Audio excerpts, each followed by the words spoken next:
Hello friends, welcome to all. Myself Vishal Jogidas. Today we will discuss about breakdown in vacuum and it is covered in the subject of high voltage engineering. Now what is vacuum breakdown? In a high vacuum, an electron crosses the gap without encountering any collisions. Therefore, the current growth prior to breakdown cannot be due to the formation of electron avalanches. However, if a gas is liberated in the vacuum gap, then the breakdown can occur by the Townsend process. Three categories of the mechanisms for breakdown in vacuum. First one is particle exchange mechanism. Then second theory is field emission mechanism, and last one is clump theory. So these are the theories. From this we can explain the breakdown in vacuum. Now first we will see particle exchange mechanism. A charged particle would be emitted from one electrode under the action of the high electric field, and when it impinges on the other electrodes, it liberates oppositely charged particles. The particles are accelerated by the applied voltage back to the first electrode, where they release more of the original type of particles. When this process becomes cumulative, a chain reaction occurs which leads to the breakdown of the gap. The particle exchange mechanism involves electrons, positive ions, photons, and the absorbed gases at the electrode surfaces. So these are the parameters are involved in the particle exchange mechanism. Now figure shows the particle exchange mechanism. The breakdown will occur if the coefficients of production of secondary electrons exceeds unity. It means AB plus CD is greater than 1.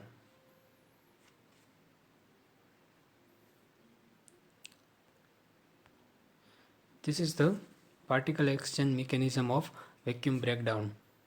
Here left hand side we can see cathode, in right hand side there is anode, and this one is electrons. Black dots in the center is electrons, and black dots above and below the center is secondary electrons, and white dots back from the anode is photons and positive ion. So this is the mechanism how the particle is exchanges from anode to cathode and cathode to anode,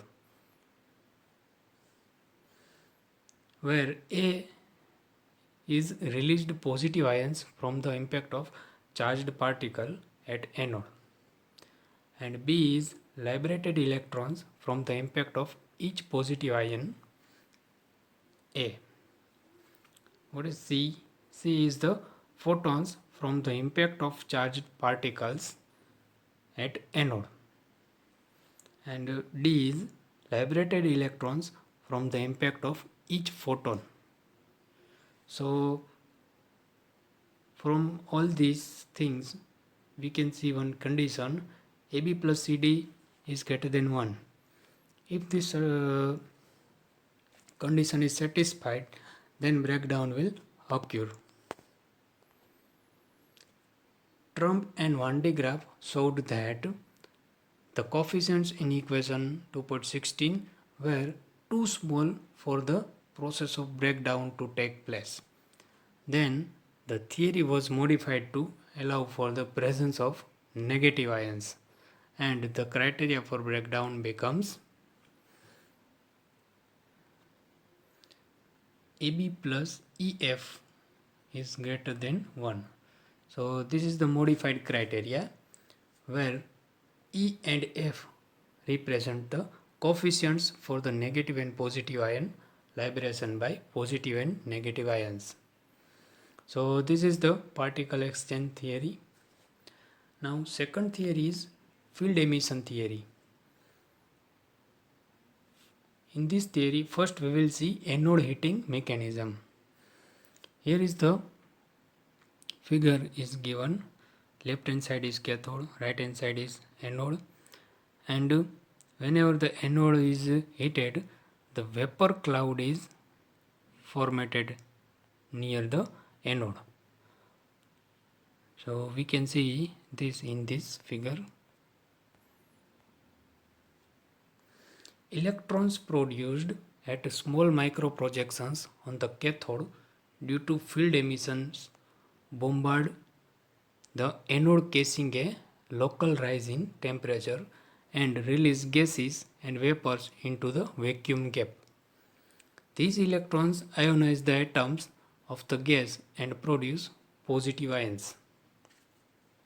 Atoms of the gas and produce positive ions.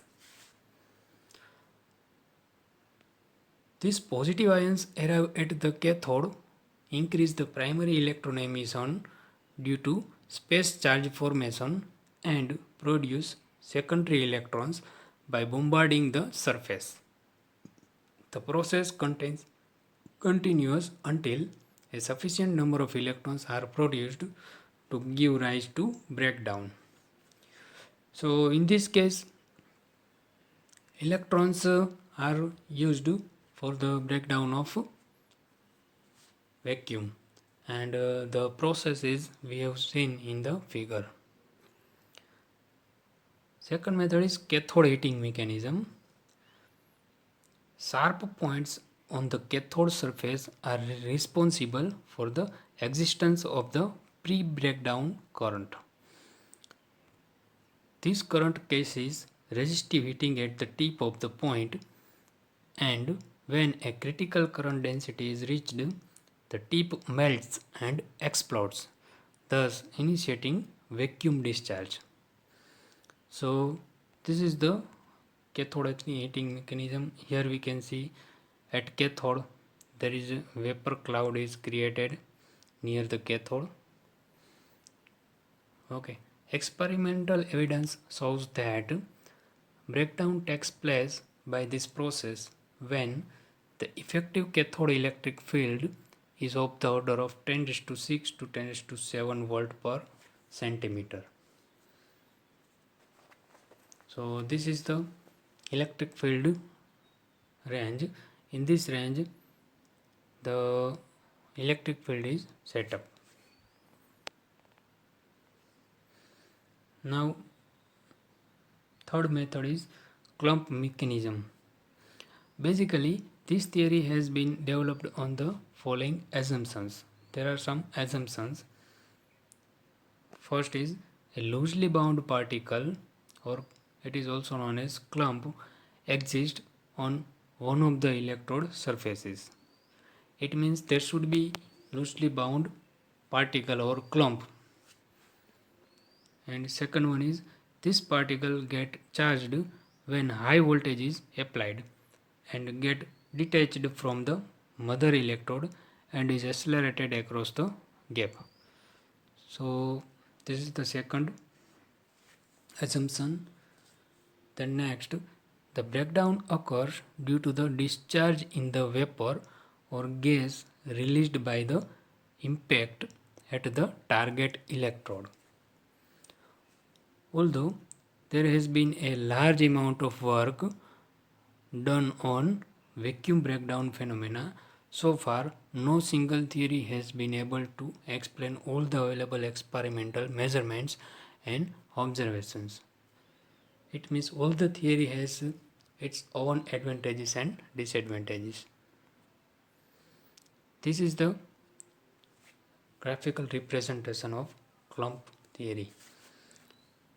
Here we can see clump is loosely attached to the surface. Here is the clump, okay, in the cathode side. Then it is clump is detached from the cathode surface and is accelerated across the gap.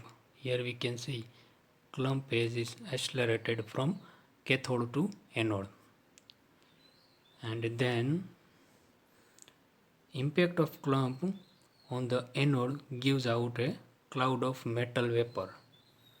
Here is the we can see vaporization process. So due to this clump, it will travel to cathode to anode, and then vaporization process is done at near the anode. So this is the process in clump theory.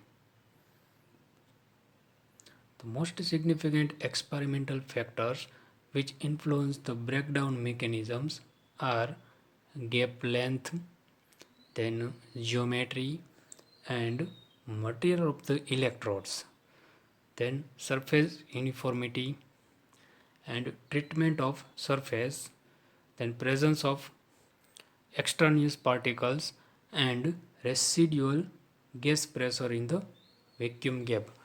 So all these are the factors that are significant for the influence of the breakdown mechanism. So this is all about vacuum breakdown. Thank you.